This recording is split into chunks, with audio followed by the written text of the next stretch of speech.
নমস্কার বন্ধুরা, রূপার রান্নাঘরে একটি নতুন রান্না ভিডিও সকল বন্ধুদেরকে অনেক অনেক ভালোবাসা দিয়ে স্বাগত জানাই।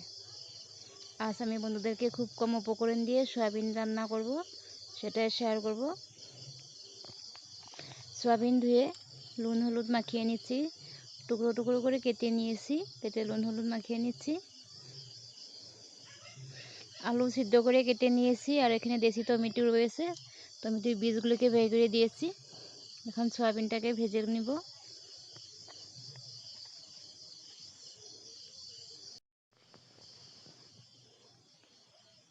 সয়াবিনগুলোকে এভাবে করে লাল করে ভেজে নিব।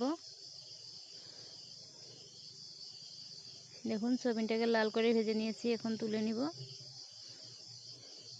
দুটি তেজপাতা, দুটি শুকনো লঙ্কা ফোড়ন দিয়েছি। এখন পেঁয়াজ দিয়ে দিব, বড় সাইজের একটা পেঁয়াজ কেটে নিয়েছিলাম।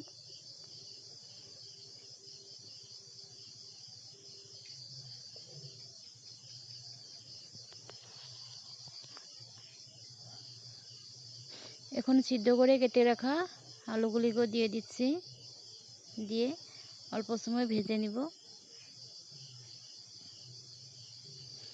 যারা নতুন বন্ধুরা আমার ভিডিওটি দেখে যাচ্ছে তাদেরকে বলছি, আমার চ্যানেলটিকে সাবস্ক্রাইব করে আমার পাশে থেকে যাওয়ার। আর যারা আমার পুরনো বন্ধু তাদেরকে অসংখ্য ধন্যবাদ।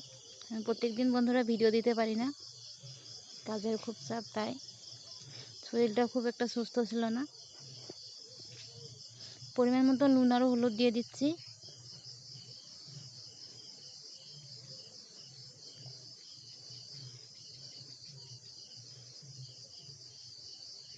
এখন ধুয়ে পরিষ্কার করে বীজ বের করে রাখা দেশি টমেটোগুলিকেও দিয়ে দিচ্ছি।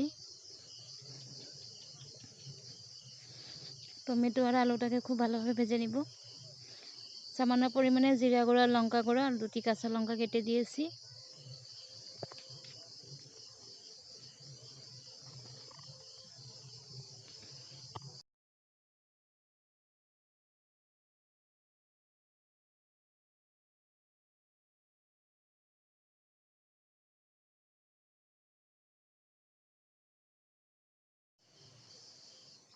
আলু আর টমেটোটাকে লাল করে ভেজে নিয়েছি। এখন ভেজে রাখা সয়াবিনগুলিকেও দিয়ে দিচ্ছি।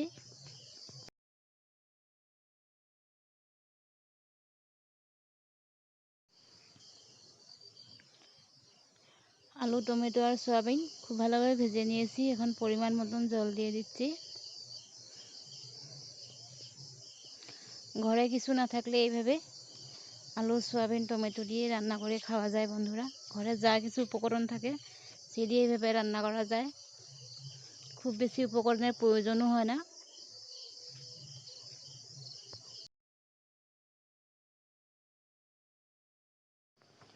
আমার রান্নাটি প্রায় হয়ে এসেছে, নামিয়ে নিব। রান্নাটি কেমন হয়েছে বন্ধুরা কমেন্ট করে বলবে, তবে খেতে অসাধারণ হয়েছিল।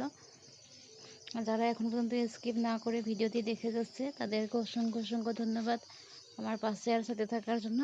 আর সকল বন্ধুদেরকে নমস্কার। সবাই যেন ভালো আর সুস্থ থাকে।